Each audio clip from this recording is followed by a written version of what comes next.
Oh yeah, sugar beet harvesting. Um, Been working with a collection of stuff that's at the National Archives, and there's quite a bit of sugar beet harvesting footage. One for each year. It's like every year they're like, well, here's the highlights in sugar beet harvesting in 1944, 1943, 1945, and I don't know. Maybe an educated eye would be able to look at it and say, "Yeah, do you see how radically different it is? Like the conveyor belt system has this thing on it, thingamajig that sorts." And I don't know. Anyways, this is why we collect films here at AV Geeks, and this is why we show you films. And this is the AV Geeks Lunchtime Streaming Show, and I am Skip Alzheimer. I like collecting niche, extremely niche documentation on film.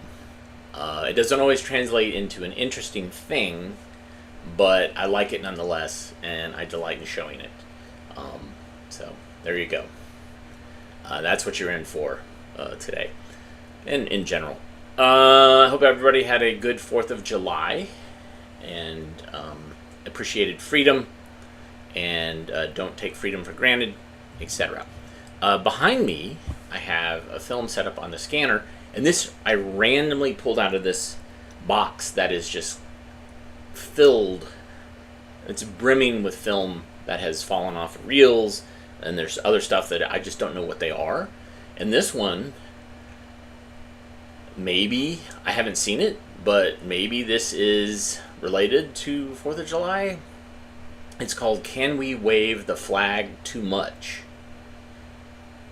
Huh, no idea. It has some water damage at the beginning.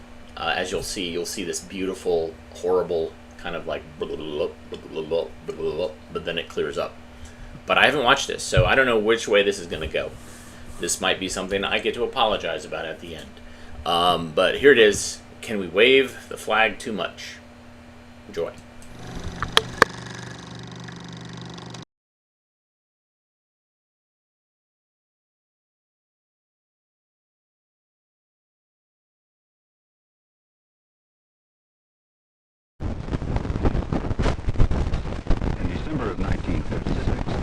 Listener wrote to Sidney L. DeLove regarding his radio program, Know Your History Hour.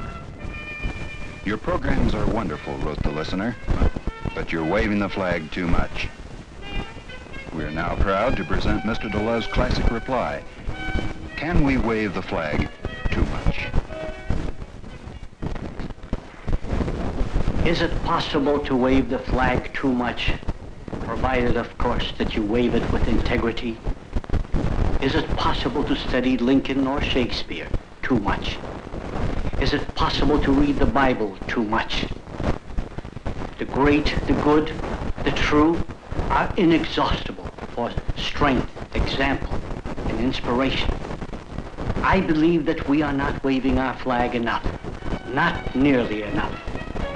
It seems to me that we are developing a timid tendency, even apologetic, about waving the stars and stripes. Walk up and down the streets on July the 4th and count the flags. It is our nation's birthday, a sacred day in world history and the most important day of America. Why isn't the flag flying from every rooftop and from every home and from every building? This complacent attitude is strong evidence of cancerous patriotic decay. The flag is a symbol of our national unity. It is the spirit of our undying devotion to our country. It stands for the very best that it is in us, for loyalty, character, and faith in democracy. Isn't our flag a synonym of the United States of America? Does it not represent man's greatest, noblest, most sublime dream? Is it not the zenith of achievement, the goal to which generations have aspired? Ladies and gentlemen, I believe it is time for us, for the mad, rushing 20th century American, to stop for a moment and think. Let us arrest our near reverential admiration of material success and return to the spiritual and ethical values. Let us imbue and rekindle in ourselves and our children the so-called old-fashioned way of patriotism, a burning devotion to the principles and ideals upon which our country was founded. Should not every home own and proudly display our flag on holidays and other such occasions? Isn't the flag Patrick Henry, Jefferson, Franklin, Washington, Nathan Hale, Gettysburg, and Valley Forge, Paul Revere, Jackson, and other great men and women who have given us our heritage? When you look at the flag, can't you see the Alamo, Corregidor, Pearl Harbor, the Monitor, and the Merrimack? Lest we forget, isn't the flag Flanders, Fields, Baton, Iwo Jima, Normandy, Babe Ruth, and Davy Crockett? The great events of our past and present are wrapped up in our flag. It is a symbol of this blessed nation, a giant in industry, education, and commerce, with millions of fertile square miles, wheatlands, coal mines, steel plants.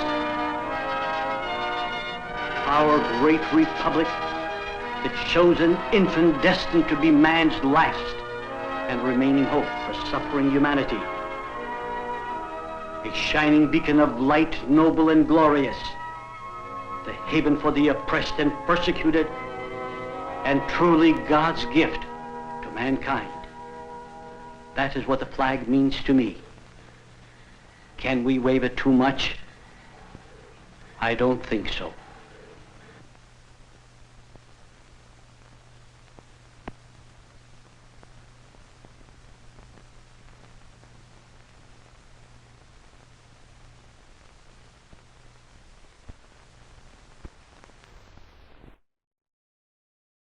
Wow. That is 1970, I'm guessing, 70s, because that's, the moon landing. But, yeah. I mean, super patriotic. It has the, yes, Virginia, there is a Santa Claus. Is that vibe to it? That, like, is there a Santa Claus? And then, the reporter responds. So, super patriotic.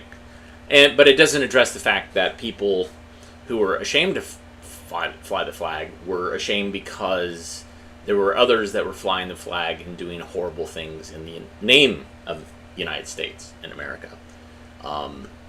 And that was the frustrations. So, anyways, this next film was awesome. It's called The Draggin Wagon. It's really great. It's about soapbox derbies and a kid who just wants to win. Enjoy. 1,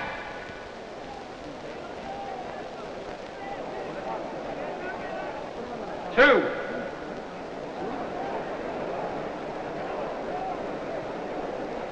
3.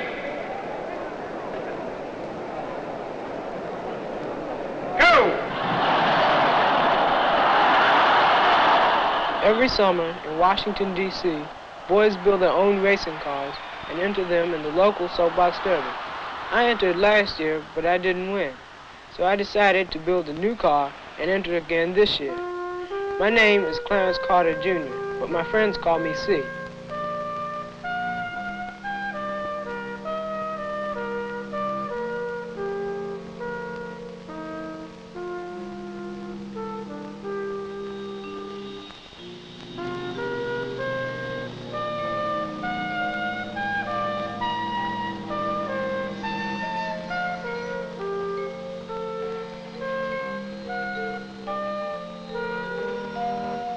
I came into the lumberyard.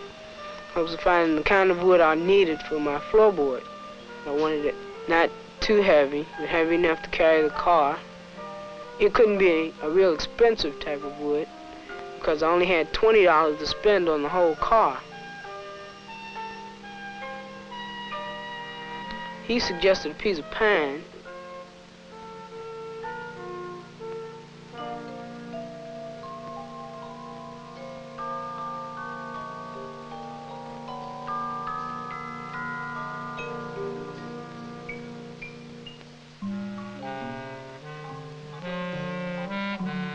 He showed me the first piece of wood. The grain was a little rough. I decided to turn it down in hopes that I might get a better piece. He did show me a better piece of wood.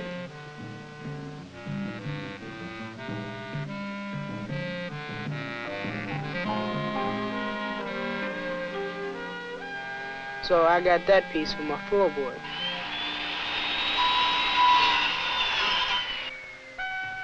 A friend of mine named Gregory Wilson entered the race. He didn't enter last year, but he entered this year. He's always heckling me. Like most boys, I love my mother.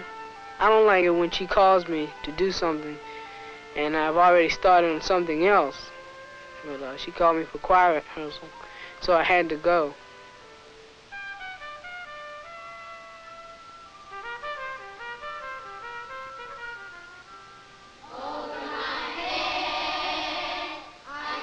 I don't sing all that well.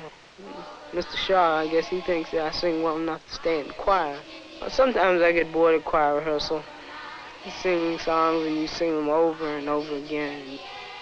And every now and then I sneak a look at the beams in the church, and they sort of reminded me of the supports of my racer, because they curve around the top and then come straight down on the sides. I had to make sure Mr. Shaw wasn't watching. Yeah, he sees all. He gets a little mad when we don't sing like we're supposed to be singing. He raises his voice. He yells. But frankly, I don't like it. I like to get out of choir rehearsal.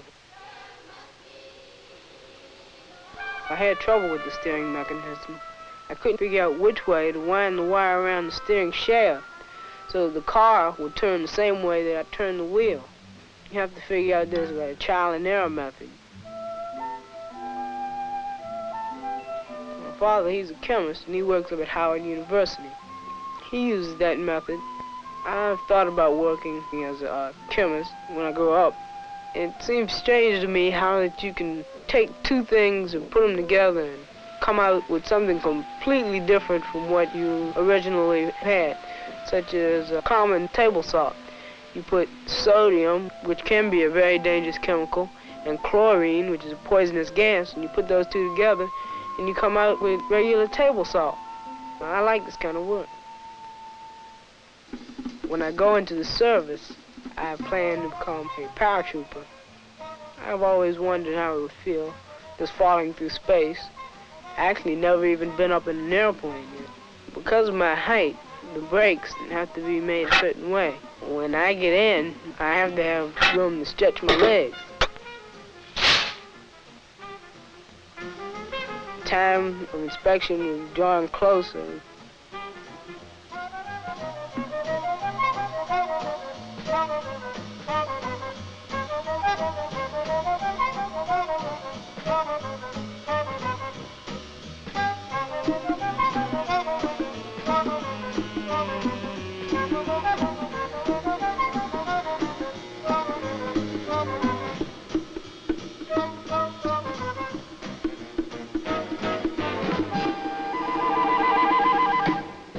I was excited about finishing the car, knowing that I designed the car and built it.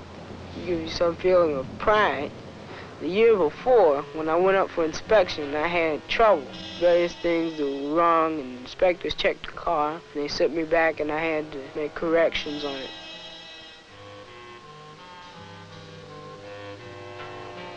The inspection was held at a high school gymnasium.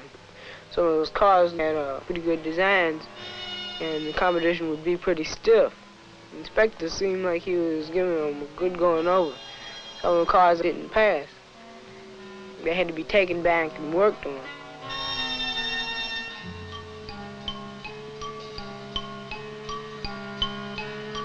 I wondered how tough they would be on me. I didn't know for sure if I was going to pass. Well, here goes.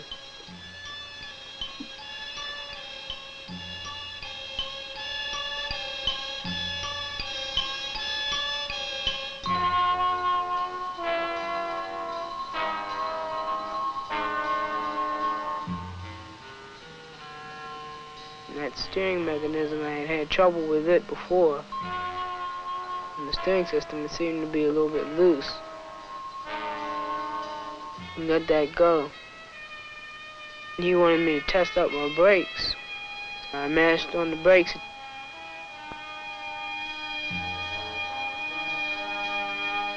Well, I finally passed. The day before the race, I decided to go down to the track, see how it was laid out. It was hot, just like it was the day that I raced the year before. The track didn't seem as long this year. Stands quiet. Tomorrow it'd be filled with people, cheering and yelling. And cars would be at the top of the hill. If I won the national race, I get $7,500 scholarship to any college that I want to go to. I would be the one to win.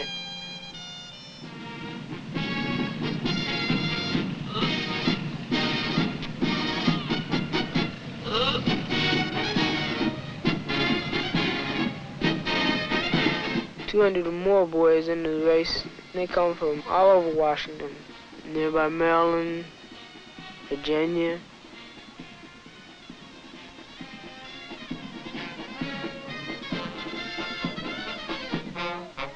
The Soapbox Derby officials keep the cars at the Coolidge High School gymnasium, so the cars can't be altered, and then they deliver all the cars in a truck.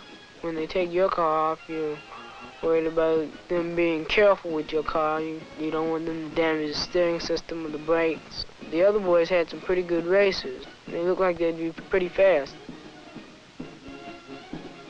I had to pop up my car so the wheels wouldn't get flat.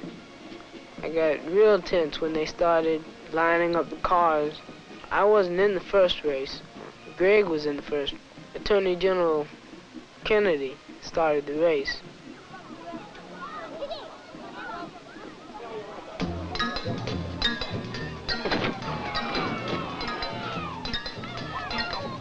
They race in a system of heats, and the winner from each heat of 3 cars comes back and races again. 1, 2, 3.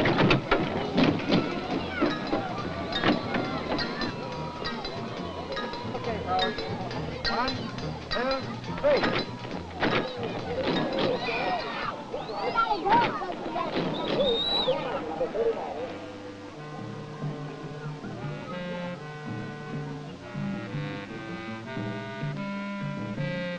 I don't know about the other guys, but when I get on the ramp, I'm no longer nervous because I'm too busy concentrating on other things like getting ready to steer my car, getting in a good position so that I can get the most speed out of the car.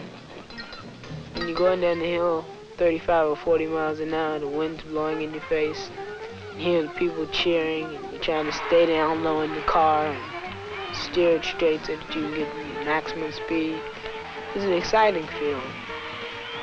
As we got to the bottom of the hill, my car outweighed the car on my right, and so he edged past me at the end of the race.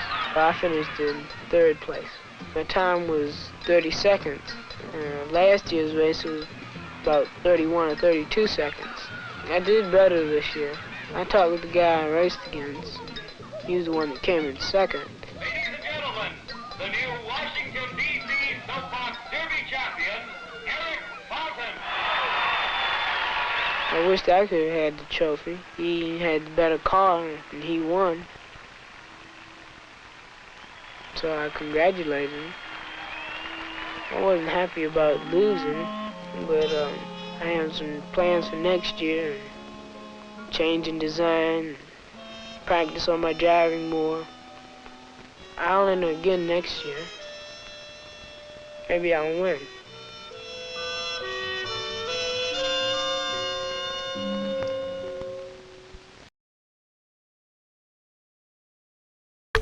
Pretty great. That was 1963. Yeah. Kind of a slice of life film. So pretty fun. All right. let's learn about the stuff we throw away. And this is part of that series. We've shown other things, 5,000 Dumps. There's a couple other films. It's Stuart Finley. And Stuart Finley, I think, was a radio personality in the DC area. And he created a film company and did a bunch of films about environmental concerns. And I think he also did The Green Box, which is about dumpsters, and just kind of talked about sanitary landfills, etc. So here's the stuff we throw away. Enjoy.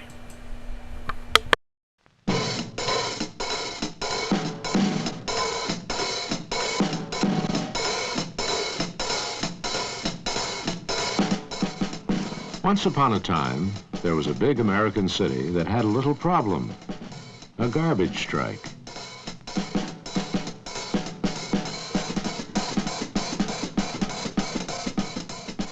As the days went by, the little problem got bigger.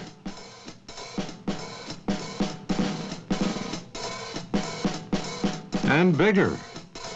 Stacks of sacks.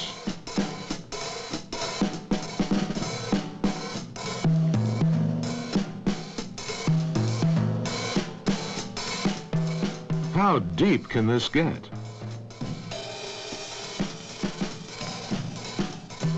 In the better parts of town, they had very high-class garbage.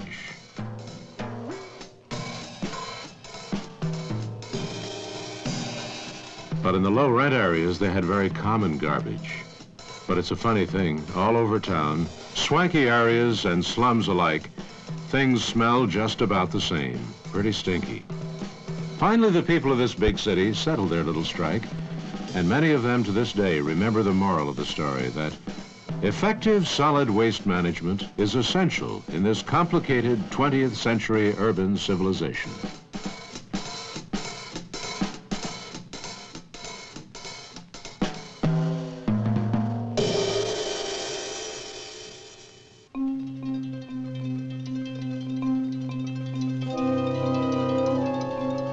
Only if we protect and preserve the natural environment can man survive. Our discards, we call them solid wastes, jeopardize our continued existence. The landscape becomes littered with dumps. And then to reduce the volume, we set fire to them, thus diminishing one problem and creating another, even more insidious one, air pollution. Americans throw away over 5 pounds of refuse per person per day, a staggering total of nearly 200 million tons a year. Unfortunately, pollution is proportional to people. Collection and disposal problems become aggravated when people live in concentrated areas. It costs New York City $30 to collect and dispose of a ton of solid wastes.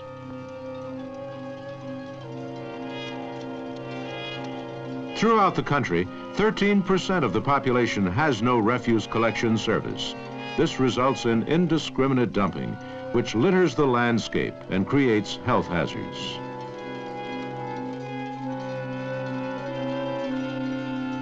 The President and the Congress have indicated great concern, and programs are now underway to assist local communities. The federal program, which includes a wide variety of research and demonstration grants, is predicated on one fundamental principle: we must develop a better system.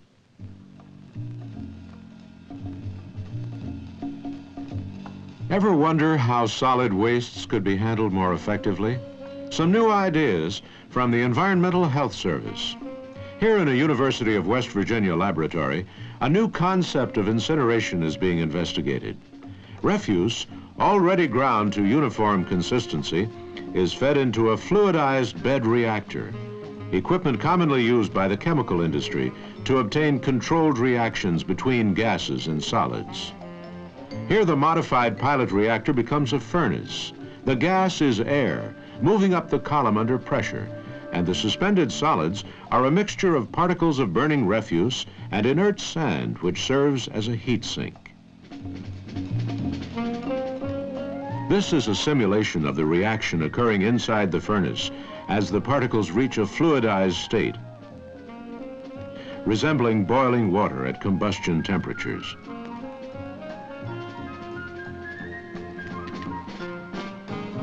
The development of fluidized bed incineration is one of many varied projects conducted with federal aid under programs of the Bureau of Solid Waste Management, a branch of the Environmental Health Service, Public Health Service, U.S. Department of Health, Education, and Welfare. The incinerator is still experimental, but it already promises more complete and cleaner burning. Demonstration project personnel examine the residue, which constitutes only a small fraction of the original volume of the refuse. The fluidized bed incinerator stack emission contains far less particulate loading than conventional incinerators.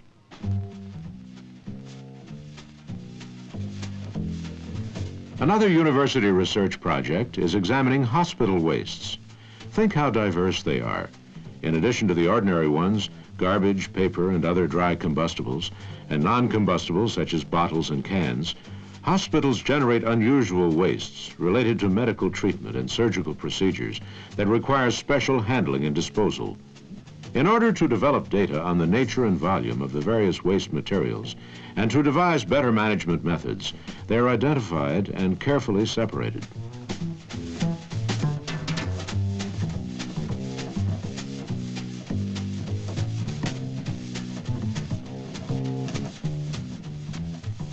Analysis of the different materials and their processing may even point to desirable changes in the design of hospital service areas and waste handling equipment.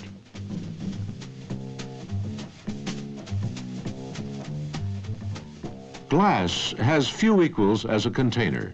It's chemically inert, won't react with any other substance. That's good. But once millions of bottles and jars are discarded, they won't burn or degrade. They just lie there taking up space. That's bad. This team of Clemson University scientists is making glass with a difference. It's soluble in water. But what good is it for holding, say, soda pop? Well, first it's put into a chemical vapor deposition apparatus and coated with a very thin film of inert material. Then it will hold anything. Break the film, and the glass slowly dissolves. So does the solid waste handling chore. Chickens and other animals concentrated in commercial cages and feedlots contribute increasingly to the solid waste load. In this University of California experimental closed hydraulic system, water flushes the manure to a high-rate oxidation pond. There, its nutrients are reclaimed photosynthetically in the production of algae. The digested sludge can be used as fertilizer, and the dried algae as supplemental food for ruminant animals. Resources from waste through research.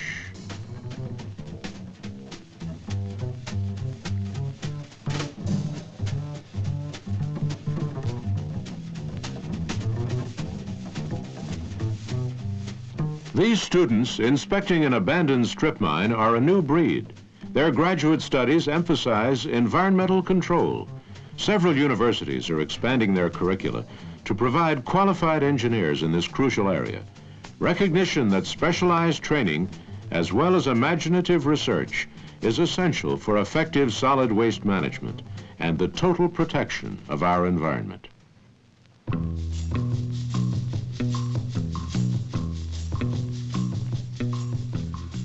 Solid wastes are in the bag in Barrington, Rhode Island.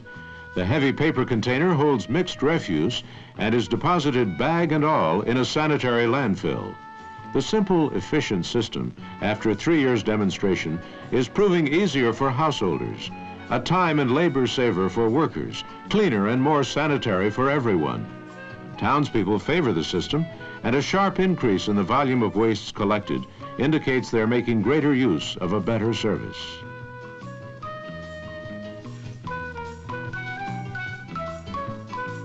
In a rural community, house-to-house collection is economically unfeasible, and random dumping and littering is unbearable. Chilton County, Alabama found a solution. It's keeping itself clean and green with a network of neighborhood storage receptacles. Residents deposit their household refuse whenever it's convenient.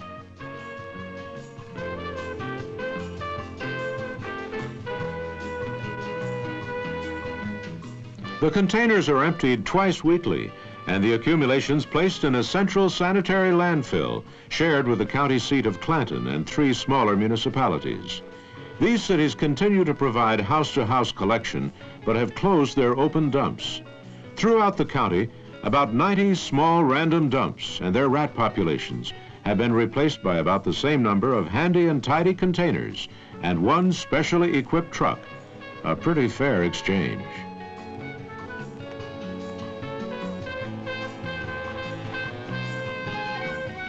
The container and truck idea is applied in a different way in Wichita Falls, Texas. Here the containers have wheels. The waste load is transferred to the mother truck for disposal at a sanitary landfill, while a train of containers is used to make collections along the route.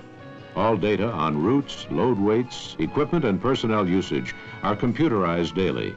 Data analysis relates the type and volume of waste generation to land use, residential, commercial, and industrial, and will permit development of a complete management model, simulating the container train collection and disposal system.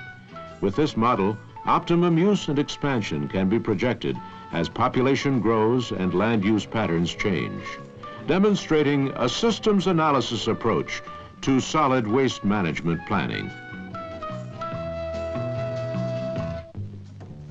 An open dump is bad enough. A burning one is worse.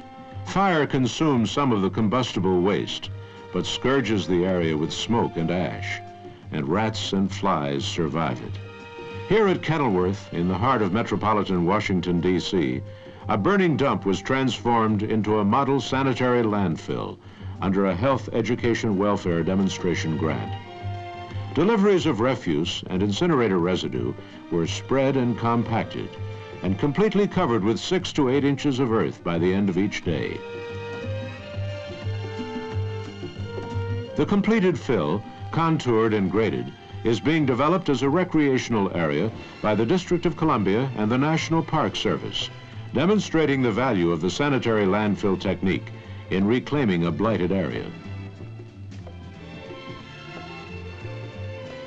Another kind of scar on the landscape, an abandoned strip mine.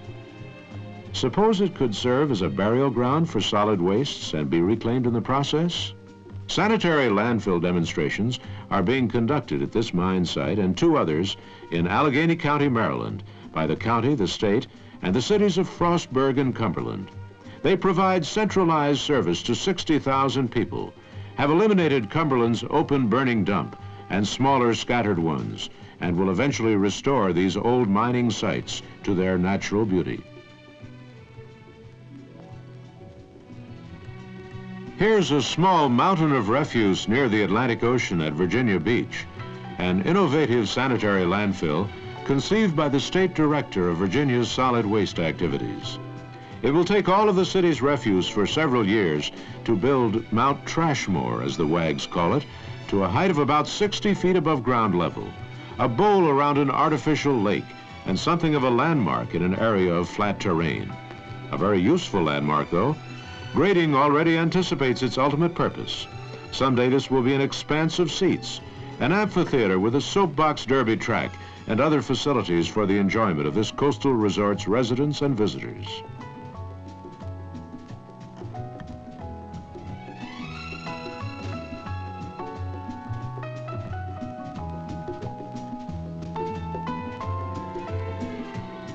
Some coastal communities are considering disposal of their solid wastes by dropping them well offshore at sea, but too little is yet known of the ecological effects of this practice. Certainly, most of the nation has no choice but to use the land for disposal. In the process, the land can be despoiled, or it can be protected and enhanced. Sanitary landfill techniques make the difference.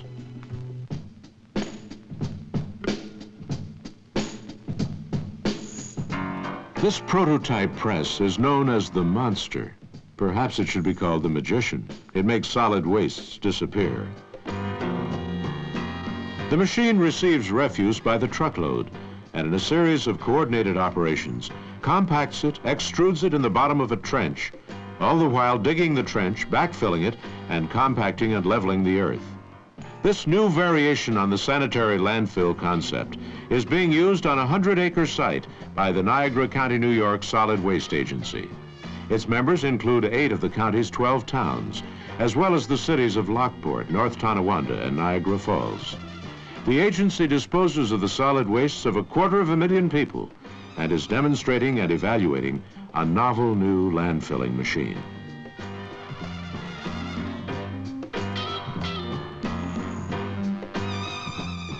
Here in King County, Washington, which also includes the city of Seattle, solid wastes are being loaded into another prototype landfill machine, this one constructed to the county's own specifications. The mole performs about the same functions as the monster, except that the trench is excavated and backfilled by auxiliary equipment.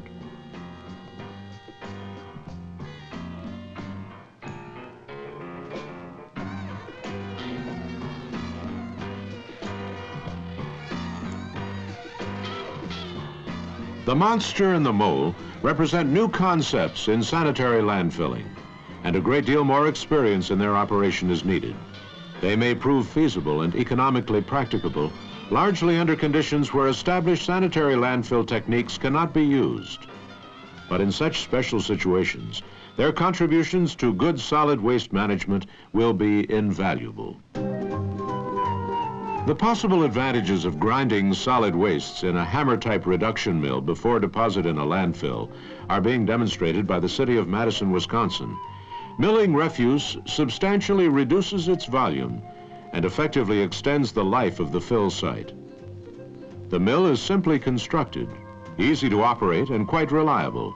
The milled product spreads easily on the fill, compacts and grades well, and settles less than unmilled refuse. The product is not odorous, and a control area left without earth cover has attracted no rats. Observations so far indicate that the quantity of material rejected by the mill is quite low, and that the use of the milled refuse considerably improves the quality of the landfill.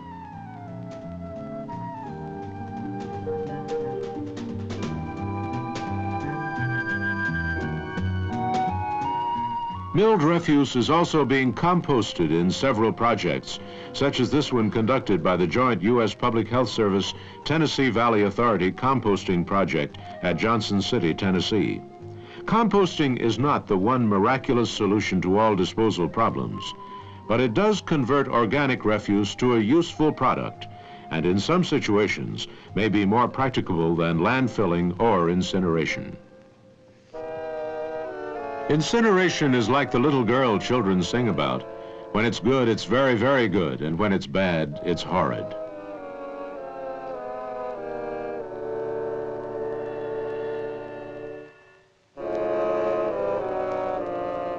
About 360 incinerators handle almost 10% of the nation's total waste load, but no more than 50 of these facilities are adequate. Some of the others can be remodeled. The rest should simply be replaced, and additional ones will be needed as the volume of solid waste increases. The Shippensburg, Pennsylvania Sanitary Authority is demonstrating a new type of incinerator because it must dispose of the solid wastes of some 12,500 people without a suitable area being available for a sanitary landfill. The combustible refuse goes into a facility specially designed to meet air pollution control standards and eliminate environmental health hazards, while reducing the refuse to the smallest possible volume.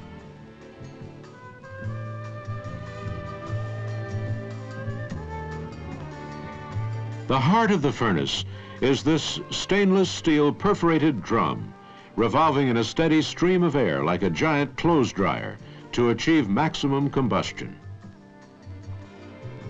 The rotary grate incinerator, as it is called, may prove to be an efficient, economical means of solid waste disposal for many relatively small urban areas.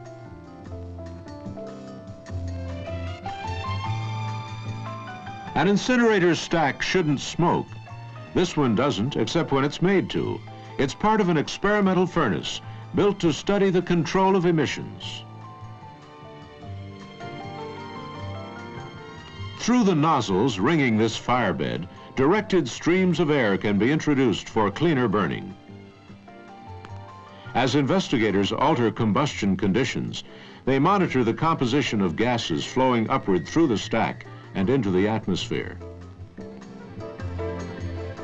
70% of America's municipal incinerators do not have adequate air pollution control devices. This Environmental Health Service staff research project is representative of the efforts to advance the technology of incineration.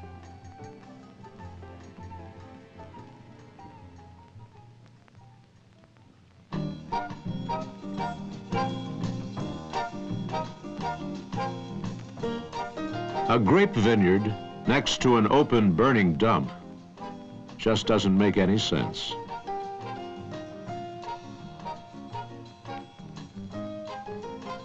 The dump is closed as all local cities, the county, the state, and the federal government cooperated to devise a unique trailblazing study of the solid waste problems facing a 1,200 square mile area, including the city of Fresno, California. Uncoordinated methods of handling municipal, industrial, and agricultural wastes were analyzed, and a total integrated waste management plan devised. Most plans are concerned simply with handling wastes. The Fresno study, using systems analysis, focuses on managing solid wastes to achieve the desired end product throughout the urban-rural region: unblighted land, clean air and water, a pleasant, healthful environment. Sanitary landfilling and composting are emphasized, with very little incineration and greater resources recovery as a future goal. The more we consume and use, the more we throw away, an endless stream of solid wastes with technical problems and environmental dangers that have become national in scope. These research, development, and training activities are a portion of the national search for new and improved methods.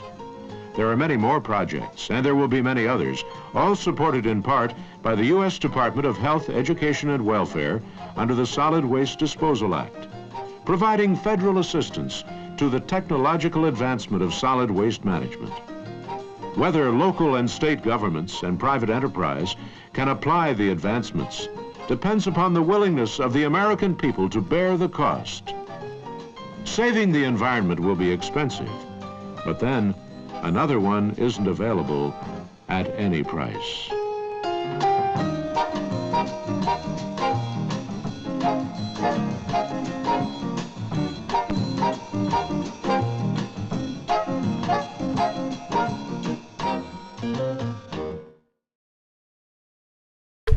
Say what you will about Stuart Finley Incorporated films. They got jaunty background music. You know, we're seeing like footage of burning dumps and like rats and flies and human waste and just bleh. But it's to a good beat, so it's pretty great. All right, so we're gonna do an experiment. I've been going through this box. So, let's see what a nightmare this is. This is a giant box of mess. 16mm films, and there's many more boxes of like this. Like, I have a lot of stuff that's very nice, neatly organized, the vast majority of it neatly organized, but then I have these boxes where it's just like, they showed up in a box, I'm like, I'll put it over here and I'll get to it. Then 15 years later, I'm getting to it. So anyways, so I have a film here. It's very shrunk. It might not make it, but and in fact the title, Mosquitoes and Malaria, I couldn't play it. It's all torn. So we're gonna try this and see what happens. Let me change the title. Mosquitoes and Malaria. Gotta love me typing. It's good times. Alright, and then what we'll do is we will turn off the grading and we'll see what happens. We'll see how far we can go without the film breaking or some other horrible thing happening. Alright, enjoy.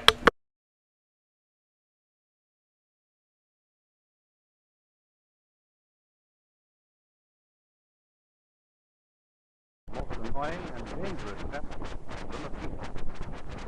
With this insect are associated two of the world's most dreaded diseases, malaria and yellow fever. Until 1898 it was supposed that the germ of malaria floated in the air and was drawn into the human system by breathing. But in that year, a British Army doctor, Donald Ross, while engaged in research in India, made the startling discovery that the germ was propagated within the stomach of the mosquito and transmitted by its bite to human beings. Later research revealed that the particular mosquito which carries the germ is a species of the Anopheles genus. Then began the universal campaign to destroy the insect and its breeding places. Swamps and cultural places were drained or covered with a coating of oil. Yeah, I'm going to call it. That is not quite working. Yeah, so basically what's happening is the film is warped. As it begins to shrink, the acetate begins to deform, makes a stinky vinegar smell, and then it just doesn't lie flat in the gate. And because it's not lying flat in the gate, it's not lying flat against the optical sound head, so that's why the audio was muffled, and you also heard a lot of surface noise. Also, it's not lying flat in the optical gate, so that's why it was kind of doing like this. So I have another scanner that has a warp gate that we can kind of put down and maybe try to get visual information off of it. So that's what I'm going to do, is I'm going to pass this on. And maybe we get to watch it, maybe we don't. I don't know. But everything's an experiment here at AV Geeks. Yeah, even AV Geeks is an experiment. It's like, what would happen if I collected a bunch of these films and then I showed them? What would happen if I started putting them on VHS tapes and started selling them? What would happen if I toured around and showed them? What would happen if I started selling stock footage? What would happen if I started putting it on Facebook? Well, obviously Facebook decided to cancel my account. What would happen if I put it on YouTube? What would happen if I, all these are experiments.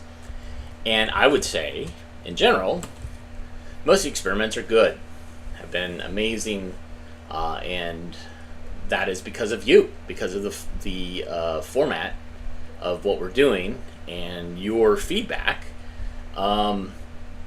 This is a rousing success. And, part of this was I started doing this during COVID, beginning of COVID, and was depressed that I wasn't going to be able to show films because I was doing like 4 shows a month live. And you folks showed up. And I appreciate that. I very much appreciate that. And so yesterday, I did a lot of counting of my blessings for the freedoms that I have, but also the blessings that I have, and you are part of those blessings. So thank you so much for tuning in, for commenting, even if they're dumb comments. It's fine. But if you like what you saw, you can help us by hitting the thumbs up button, by hitting the like button, even if you've done this before. Continuing to do it tells some sort of software that YouTube runs that, oh, people really like this. We should continue supporting this and maybe put more eyeballs on it for ad revenue, because we make some ad revenue off of stuff. A lot of stuff we don't because of background music flags it. But a lot of it we do get, and it's not a lot, but it's enough to pay for 2 or 3 storage units, and that's important because we have 7. But thank you so much for tuning in. You are part of my blessings, and so we love you guys. We love your eyeballs. We love your comments, and you guys have a great weekend, and we will see you Monday. Yeah, Monday. All right, everybody, take care. If you're in the South, it's going to be hot and disgusting, so take care of yourself. Hydrate. Goodbye, everybody. Take care.